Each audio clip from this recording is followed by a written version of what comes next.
তো hello guys, welcome to কথাস blog চ্যানেলে সবাইকে জানাই স্বাগতম। তো আজকে এই দেখো, আজকে আমরা কি বানাতে চলেছি।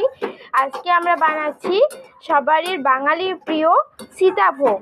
তো চলো তোমাদের সাথে রেসিপিটা শেয়ার করছি। প্রথমেই আমরা এই দেখো, এইটা সুজিটাকে আমরা ভেজে নিচ্ছি ঘি দিয়ে। তো এবার দিয়ে দেব শুকনো আমুল দুধ।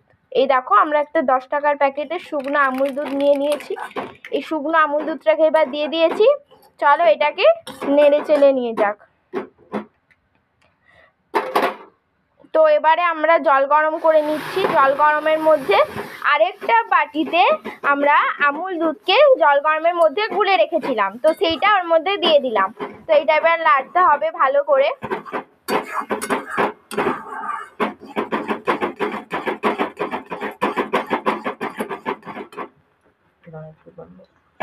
দেখো, এটা এরকম মানে ওইরকম নাড়তে নাড়তে একদম এইরকম পর্যায়ে চলে আসবে। এটাকে আরো ভালো করে একটু বেশ সফট করে নিতে হবে। তো এবার ওভেনটা বন্ধ করে দেবো। এ দেখো, একদম শুকনো শুকনো হয়ে গেছে। এটাকে এবার কিছুক্ষণের জন্য ঠান্ডা হতে রেখে দেবো। এ দেখো, আমরা এটাতে থালাতে নিয়ে নিয়েছি। এবার এ দেখো, এটা প্রচণ্ড পরিমাণে গরম। এটা যখনই তোমাদের সুজিটা এই রকম 10 মিনিট রেখে দিতে হবে। 10 মিনিট পরে চলো তোমাদেরকে দেখাচ্ছি।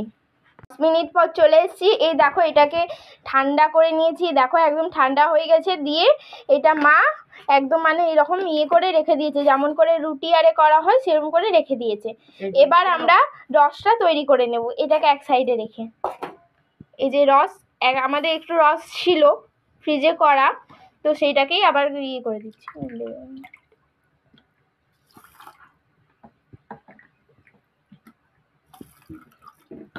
তো এবার আমরা এলাচগুলোকে গুঁড়ো করে নেব।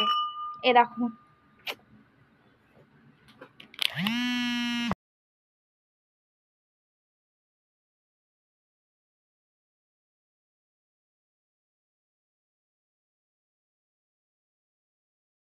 আমরা নিকুচি মিষ্টিগুলো তৈরি করে নিচ্ছি। তো চলো তোমাদের সাথে তারপরে আসছি নিকুচি মিষ্টিগুলো সব তৈরি করে। কড়াতে তেল দিয়ে দিয়েছি। এবার নিকুচি মিষ্টিগুলো আমরা ভেজে নেব। রসটার মধ্যে আমরা এলাচগুলো দিয়ে দেবো।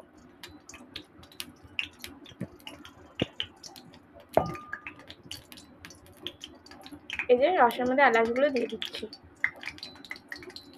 মিষ্টিগুলো আমরা এই দেখো রসে দিয়ে দিয়েছি। এবার এগুলা ভিজুক, আমরা সীতাভোগগুলো ভেজে নিচ্ছি এরকম ভাবে। আমাদের এই সীতাভোগ রেডি হয়ে গেছে। এই দেখো কতটা সুন্দর হয়েছে, আর খেতেও খুব সুন্দর।